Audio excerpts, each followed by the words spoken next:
উনি বলছেন যে এটা কোনো বলেননি।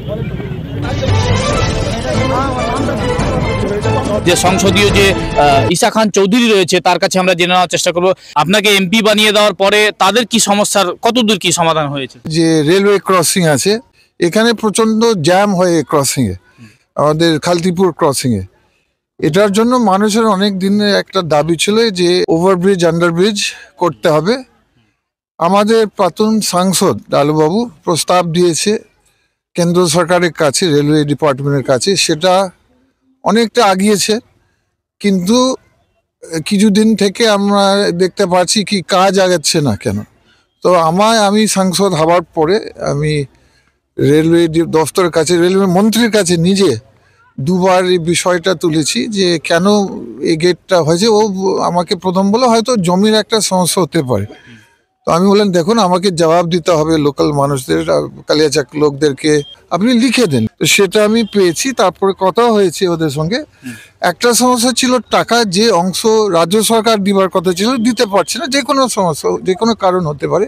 সে মন্ত্রী সাহেব বলেন আমি 100% মানে গভর্নমেন্ট অফ ইন্ডিয়া এই প্রজেক্টের জন্য খালতিপুর ওভারব্রিজ আন্ডারব্রিজ উনি টাকা দিবেন মানে কেন্দ্র থেকে। তো ওটা সলভ হয়ে গেছে, ওটা আর সমস্যা নেই।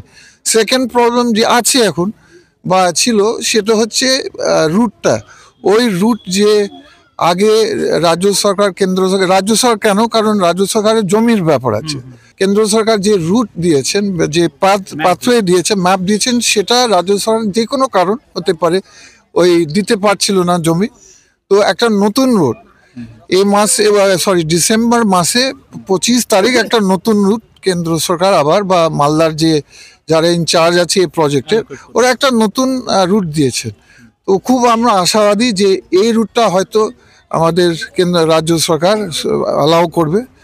তদন্ত চলছে এখন। কতদিনের মধ্যে বা কত বছরের মধ্যে এই ব্রিজটা আমরা পেতে চলেছি?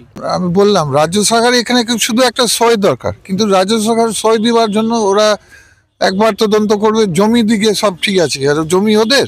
তো এটা একটা সমস্যা তো মিটে গেছে, সমাধান হয়েছে। পার্ট 2 তো দেখছি আমরা, আমাদের আশা আছে, কিন্তু এটা রাজ্য সরকারের জন্য যদি কোনো রকম বিবাদ বাধে, যদি কাজটা আটকে যায়, তাহলে আপনার কি পদক্ষেপ থাকবে? প্রতিবাদ করব, কিন্তু বুঝতে হবে কেন রাজ্য সরকার দিতে পারছে না। কোনো সত্যি যদি সমস্যা হয়, যদি কারো বাড়ি থাকে, কারো থাকে, তাহলে হয়তো আমরা রাজ্য সরকারকে আপিল করব যে আপনি কিছু কম্পেনসেশন দিয়ে বাড়িটা একটু সরিয়ে দিলেন, মানে এভাবে মানে ম্যানেজ করতে হবে।